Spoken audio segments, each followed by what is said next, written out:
संसार में ऐसा कोई अक्षर नहीं जिसमें मंत्र की शक्ति नहीं। संसार में ऐसा कोई पौधा नहीं जिसमें औषधि का गुण नहीं। और संसार में ऐसा कोई मनुष्य नहीं जिसमें कोई गुण नहीं। परमात्मा भेजता है तो गुणवान बनाकर भेजता है। एक एक को जन्म दिया है उसने, और मृत्यु लोक में जिसको उसने जन्म दिया वो कोई साधारण सा नहीं है। आप अपनी कीमत को समझना।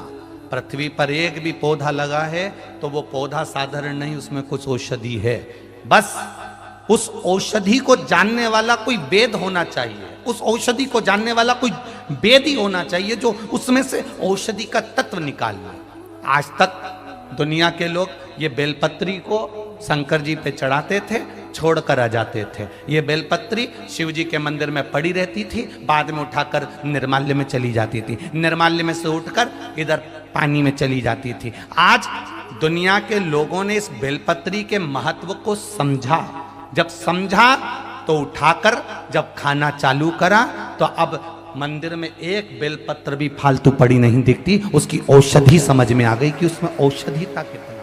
शंकर जी के मंदिर में बेलपत्री नहीं मिलती। महाराज भी परेशान है कि पहले तो मिल जाती थी तो धोखे चढ़ा देते थे, आज के ज़माने में एक नहीं मिले, जो मिले लोग अपने घर वालों के लिए लेकर चले जाते हैं। और सिद्धता है शिव जी पे चढ़ी हुई बेलपत्र शुगर, बीपी, थायराइड, ऐसी कोई बीमारी हो, बड़ी से बड़ी बीमारी में भी अगर शंकर भगवान पे चढ़ी हुई बेलपत्र कुंदकेश्वर महादेव का नाम लेकर खाया जाए तो वो बीमारी हटना चालू हो जाती है। शिव तत्व समाया है। कितने पुण्य है? जम के बोलो जरा। 10 पुण्य। इस मनुष्य के द्वारा 10 पुण्य है जो शिव महापुराण की कथा कहती है, एकांतेश्वर महादेव की कथा कहती है। मनुष्य को अपने जीवन के 10 पुण्य का स्मरण करना चाहिए। 4 पुण्य,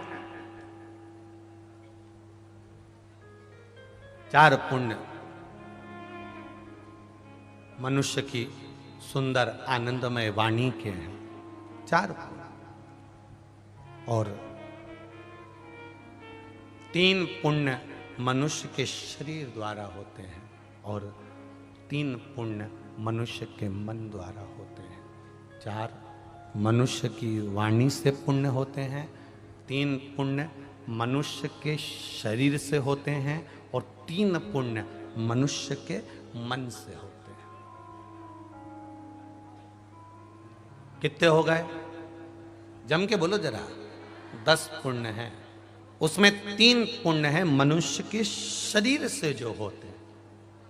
पहला पुण्य है मनुष्य के शरीर से होने वाला, दोनों हाथों से दान देना। दान का मतलब ये नहीं होता कि आप अपने धन को हर कहीं लुटा दो। दान का मतलब है तुमने देखा कि हाँ साहब यहाँ भूखे को भोजन मिल रहा है, तुमने देखा यहाँ प्यासे को पानी मिल रहा है, तो दान की महत्वता है। मालूम पड़े तिजोरी भर ली और तुमने दे दिया, उस दान की कोई महत्वता नहीं है। दूसरे नंबर पर है इस शरीर द्वारा 3 पुण्य करते चलो। पहला दान करते चलो, दूसरे नंबर का रक्षा करते चलो।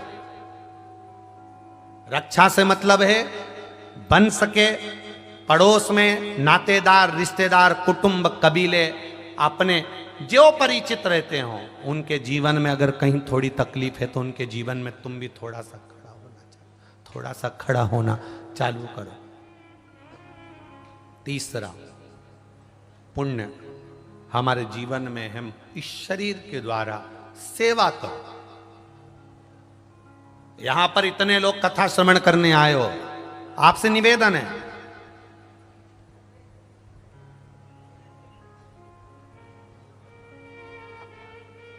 कहीं तुम्हें दिख रहा है कि बहुत तेज धूप पड़ रही है, तुम्हारे पास में छाता है, तुम अकेले बैठे हो, 4 लोग जहां बैठे हो उसके पास में बहुत धूप में बैठे हो, अपने छाते की छांव उनके पास बैठकर पकड़कर तुम भी अपनी सेवा का एक क्रम दे सकते हो कि इसको छांव दे शरीर के 3 पुण्य हैं जो हमको करना है। पहला दान, दूसरा रक्षा और तीसरा सेवा। फिर आता है महाराज मन के 3 पुण्य हैं। पहले नंबर पर दया करो, दूसरे पर दया का क्रम बनाकर चलो। आज के समय में देखने को मिलता है, पड़ोस में अगर कोई बीमार पड़ गया तो पड़ोसन बड़े अच्छे से कहती है भोग रहा है, खूब कराना इसलिए भोग रहा। ये नहीं बोलना हमको, उसके कर्म का दंड वो भोग रहा है ना, तो हम बोलकर क्यों बुरे हों? हमारा फर्ज है, उसने तुम्हारे साथ कितना भी बुरा करा हो, कितनी भी गाली दी हो, कितना भी अपशब्द करा हो, कितना भी ताने दिए हो, उसके बाद भी अगर उसको दुख आया है तो दया जरूर करना। बन सके 2 रोटी बनाकर उसको खिला देना। ये दया करते चलो, ये दया का क्रम बढ़ाते चलो। दया करिए। 3 शरीर के पुण्य हैं तो 3 मन के पुण्य हैं। 3 इस आत्मा के मन के पुण्य हैं। पहले नंबर पर दया करो। मन का दूसरा पुण्य है लोभ का त्याग करना। लोभ से परित हो जाओ।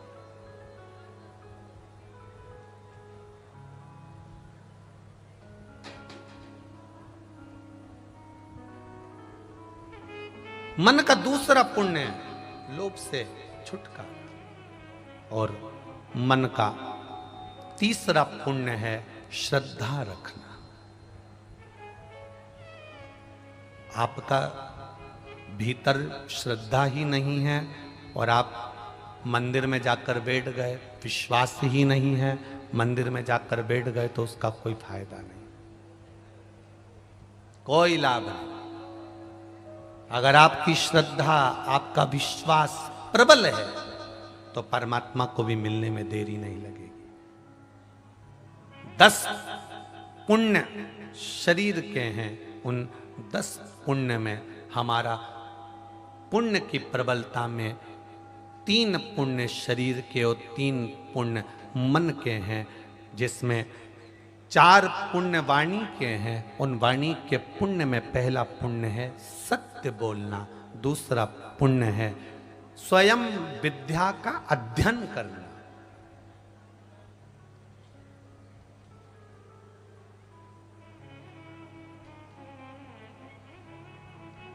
अच्छा, एक बात आपसे पूछें, बहुत सरलता में बोलिएगा रे बिलाई वालों, तुमको मालूम है ये मूर्ख है,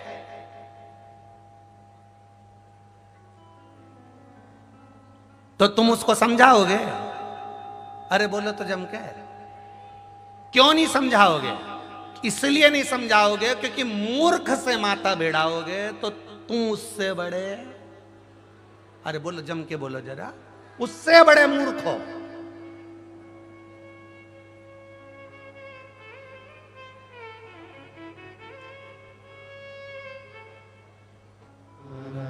दस पुण्य में से वाणी के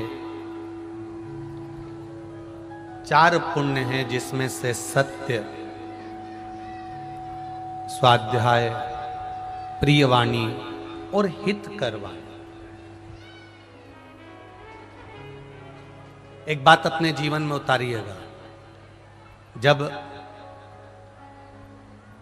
विषम परिस्थिति में फंसे हुए हो और ऐसा लग रहा है कि हम बहुत बड़ी समस्या में उलझे हुए हैं और इससे निकल नहीं रहा, या बहुत बड़ा काम है हमारा, हो नहीं रहा, चाहे प्रशासनिक हो चाहे अन्य कोई चीज का हो, कुछ मत करना। एकांत के शिव मंदिर में जाइए। अगर एकांत का शिव मंदिर भी नहीं मिले तो एकांत में कहीं छोटा सा मिट्टी का शिवलिंग का निर्माण करिए, पार्थिव शिवलिंग का निर्माण करिए, पर करना एकांत में, घर के बाहर। किसी एकांत में शिवलिंग का निर्माण कर लो, या तो एकांतेश्वर महादेव पर चले जाओ, कोई एकांत में शिव मंदिर हो वहां, या कहीं एक पार्थिव शिवलिंग का निर्माण कर लो, छोटा सा। एक बेलपत्र, बहुत ध्यान से सुनना, एकांतेश्वर महादेव का ये वृतांत। जब किसी विषम परिस्थिति में उलझे हुए हो, बहुत बड़ी समस्या सामने आकर खड़ी हो गई है, सबके हाथ जोड़ लिए, सबसे निवेदन कर लिया कि हमारा ये काम कर दो, नहीं हो रहा, सब दूर से मेहनत कर ली है, परिश्रम कर लिया है, परिश्रम तब भी जारी रखना। एक बेलपत्र, एक चावल का दाना, एक सफेद पुष्प, एक शमी का पत्ता, एक छोटी सी दुर्वा। दुर्वा जानते हो सब लोग, जो जमीन पे दूब लगी रहती है, दुर्वा, दूब, दुर्वा, एक दुर्वा। वो दुर्वा में बस, दुर्वा में वो जो दुर्वा होती है, कोई कोई दुर्वा एक डंडी की होती है। दुर्वा में बस इतना ध्यान रखना कि दुर्वा एक रहे और उसमें से 2 पत्तियां निकली हुई है। देखिए ना आप लोगों ने, पहले बोलो, जम के बोलो, देखा है ना? दुर्वा एक हो और 2 पत्ती की हो, एक ही कहलाएगी। 2 पत्ती निकली हुई दुर्वा, एक श्वेत पुष्प, शमी का पत्ता, बेलपत्र, चावल का एक दाना। एकांत में कोई शिव मंदिर हो, अगर मंदिर ना हो तो एक छोटा सा पार्थिव शिवलिंग का निर्माण किसी पेड़ के नीचे एकांत में जाकर पूजन कर कर, आराधना कर कर, घी का दीप लगाकर, एक एक सामग्री शिव जी पर अपने मन की कामना कर कर समर्पित करना प्रारंभ कर दीजिए। शुरुआत दुर्वा से करना। दुर्वा के बाद में श्वेत पुष्प, शमी का पत्ता, चावल का दाना और बेलपत्री सबसे आखिरी में बाबा को समर्पित कर कर, हृदय से प्रार्थना कर कर, बाबा से निवेदन कर कर, दीप अगर मंदिर में कर रहे हो तो दीप ठंडा होने का इंतजार मत करना। अगर पेड़ के नीचे एकांत में शिवलिंग का निर्माण कर कर पूजन कर रहे हो तो दीप ठंडे होने का इंतजार करना। दीप ठंडा हो जाए तब भगवान शिव को ले जाकर विसर्जन करना। जो एक बेलपत्री है बस उसको घर लेकर आना, बाकी का सब विसर्जन कर कर आना। मेरा एकांतेश्वर महादेव उस कार्य में सफलता प्रदान कर दे। आप मंदिर नहीं गए हो, अगर आप शिवालय नहीं गए हो, अगर आपने किसी भूखे को भोजन नहीं कराया है, नरक जाओगे कि नहीं जाओगे? किसने देखा? किसको मालूम कि तुम स्वर्ग गए कि नरक गए? शिव पुराण कहती है भूखे को अगर भोजन करा दोगे, नरक जाओगे कि नहीं जाओगे पता नहीं, स्वर्ग जाओगे कि नहीं जाओगे पता नहीं, पर भूखे को भोजन करा दोगे तो मरते समय तुम्हें कोई तुलसी का दल जरूर दे देगा, ये निश्चित है।